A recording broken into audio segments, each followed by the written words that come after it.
आया जी अब हमारे पास मैग्नेटिक क्वांटम नंबर। ये उन्हीं चारों में से तीसरे नंबर पे आता है जी, मैग्नेटिक क्वांटम नंबर्स। अब मैग्नेटिक क्वांटम नंबर्स क्या इंफॉर्मेशन देता है हमें जी इलेक्ट्रॉन के मुतालिक। अच्छा, बेसिकली हमने लास्ट में देखा, इससे पहले जो था क्वांटम नंबर वो था आपके पास एजीमुथल क्वांटम नंबर। वो मैंने बताया था कि आपके पास जो इलेक्ट्रॉन होता है वो न्यूक्लियस के गिर्द रिवॉल्व करता है, एंगुलर मोशन होती है, सो इसलिए उसका जो मोमेंटम है एंगुलर मोमेंटम होता है, और एंगुलर मोमेंटम हमारे पास वेक्टर क्वांटिटी है वगैरह वगैरह। वेक्टर क्वांटिटी है तो उसके बाद मैग्नीट्यूड भी है, डायरेक्शन भी है। सो इससे पहले जो अजीमुथल हमने पढ़ा था वो हमें बता रहा है जो मैग्नीट्यूड है किसका, एंगुलर मोमेंटम ऑफ इलेक्ट्रॉन के बारे में। ठीक, अब आता है जी डायरेक्शन। ठीक है, यानी जो डायरेक्शन होगी आपके पास एंगुलर मोमेंटम की, वो हमें कहाँ से पता चलेगी कि क्या होगी या कहाँ से इंफॉर्मेशन मिलेगी। सो हमें मैग्नेटिक क्वांटम नंबर से मिलेगी, जैसा कि अगर आप नाम से देखें, और बेसिकली ये हमें बता रहा होगा कि मैग्नेटिक प्रॉपर्टीज क्या होंगी। सही है, और सिंपल हमें मैग्नेटिक प्रॉपर्टीज के बारे में भी बता रहा होगा इलेक्ट्रॉन की। सही है, चलो अब देखते हैं जी लास्ट में जो हमने डिनोट किया था अजीमुथल को, वो एल से किया था।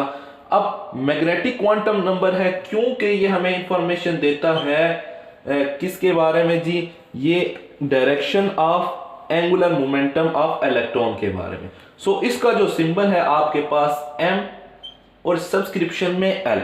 ठीक है, ये इससे डिनोट होगा, और इसकी जो वैल्यू है आपके पास वो basically M L is equal to 0, उसके बाद प्लस माइनस 1 यानी पॉजिटिव और negative, plus minus 2 up to plus minus L.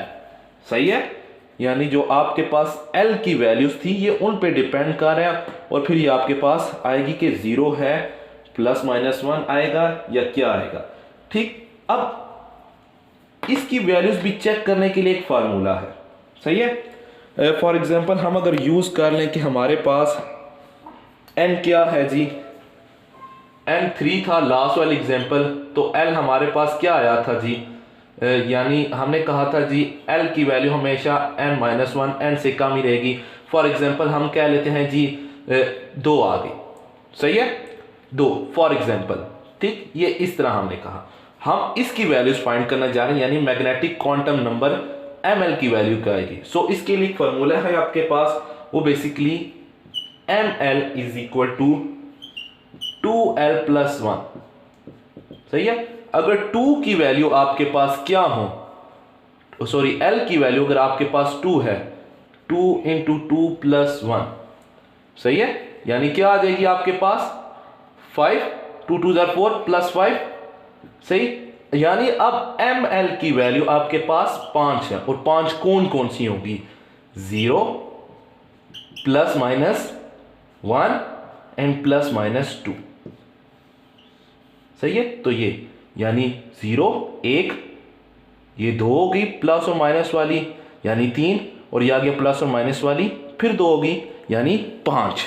ठीक है, अब देखें एल की वैल्यू पे ही डिपेंड कर रहा था, और हमें पता है कि एल हमेशा एन से कम होता है, और एल की वैल्यू 2 है, तो यहाँ पे भी आपके पास 2 में गई। अब प्लस 2 में या नेगेटिव 2 में, ये मैंने आपको बताया था, क्योंकि मैग्नेटिक क्वांटम नंबर से हमें पता चलता है कि एंगुलर मोमेंटम ऑफ इलेक्ट्रॉन की डायरेक्शन क्या होगी। सिंपल, ये इसलिए प्लस पॉजिटिव डायरेक्शन के लिए और माइनस नेगेटिव डायरेक्शन के लिए। ठीक है, अब बच गया जी आपके पास स्पिन क्वांटम नंबर, यानी जैसे कि नाम से जाहिर है कि ये हमें इंफॉर्मेशन देगा क्या, किसी स्पिन के मुतालिक कि इलेक्ट्रॉन की स्पिन क्या होगी। सही है, यानी इलेक्ट्रॉन की जो स्पिन है इन ऑर्बिट वो क्या होगी। अच्छा, अब इलेक्ट्रॉन क्योंकि फर्मियंस है, ठीक है, फर्मियंस अगर आपने नाम नहीं सुना तो अभी मैं बोल रहा हूँ, सुन लें। तो सिंपल फर्मियंस है, तो इसलिए इनकी जो स्पिन होती है वो हाफ इंटीजर होती है, यानी या प्लस 1/2 होगी या सिंपल -1/2 होगी, या आपका इलेक्ट्रॉन क्लॉकवाइज घूमेगा या फिर आपका इलेक्ट्रॉन एंटी क्लॉकवाइज घूमेगा, और साथ हाफ आ गया। सही है, तो ये बेसिकली स्पिन के बारे में बताते हैं, इलेक्ट्रॉन की स्पिन के मुतालिक कि वो क्या होगी। ठीक है, अब ये 2 हो सकती हैं, सही है।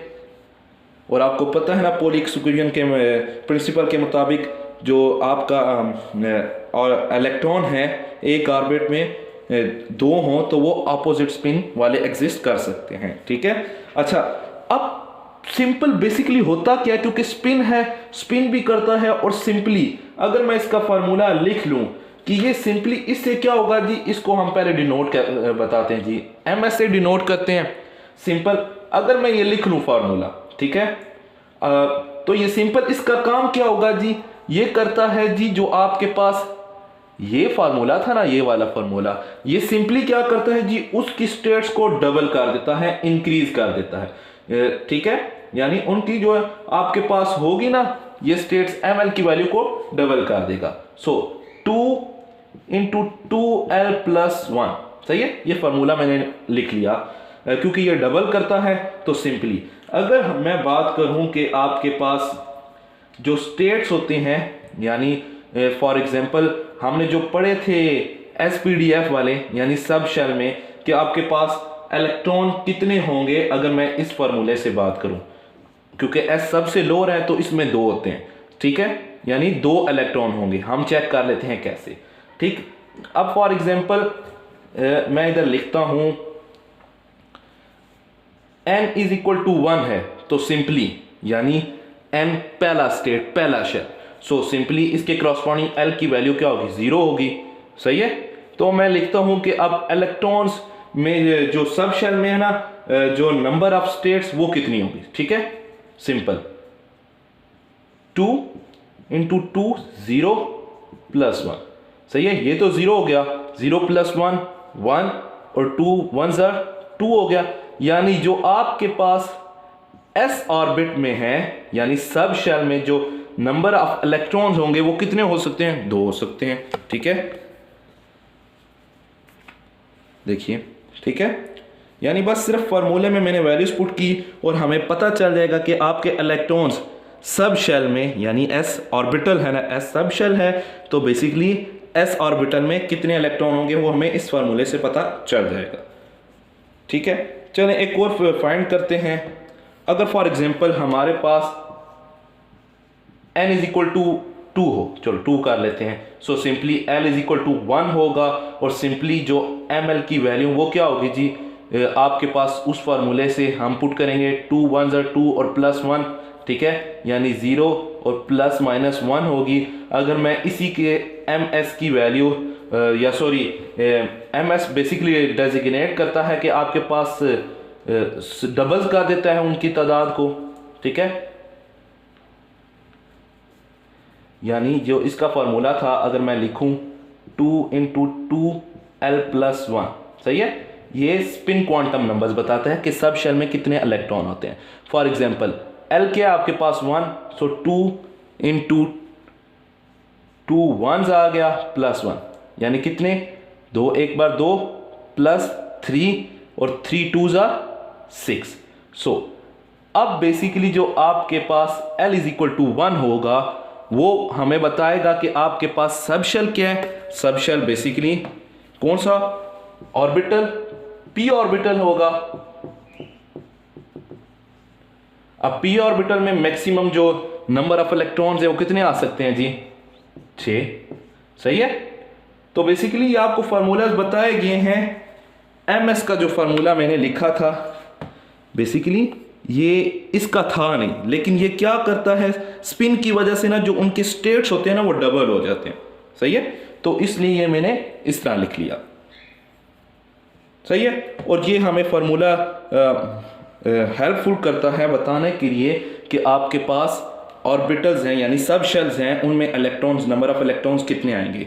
अब सब शेल की अगर बात कर रहे हैं तो हमें यह भी देख लेना चाहिए कि शेल्स में कितने इलेक्ट्रॉन आएंगे, ठीक है। शेल्स की बात करते हैं तो वो आपके पास एक फार्मूला है जी 2n², सही है, यानी ये शेल्स के बारे में बता रहे हैं, सही है। तो अगर फॉर एग्जांपल आपके पास n इज इक्वल टू 3 हो, तब आपके पास एटम में या जो ऑर्बिट्स होंगे उनमें इलेक्ट्रॉन्स कितने होंगे या एटम के कितने इलेक्ट्रॉन्स होंगे। सो सिंपल 2 3 का स्क्वायर सही है। और 3 3 स्क्वायर 9 हो जाता है और 9 2 जार कितना 18। सही है। तो ये जो क्वांटम नंबर्स थे ये हमें सिर्फ और सिर्फ बताते हैं कि इलेक्ट्रॉन्स की मोशन और लोकेशन के बारे में बताते हैं कि इन एटम या इन ऑर्बिट क्या होगी। सही। तो ये एक छोटी सी थी वीडियोस क्वांटम के नंबर के बारे में, और बहुत सारी हैं मालूमात जो रहती हैं। अगर आप लोगों ने क्वेश्चन किया तो इंशाल्लाह उसको भी एक्सप्लेन करेंगे। अगर इसमें कोई मसला हुआ तो आप लोग पूछें, इंशाल्लाह रिप्लाई बैक करूँगा। तो तब तक के लिए अल्लाह हाफिज़, फिर मुलाकात होगी। अल्लाह हाफिज़।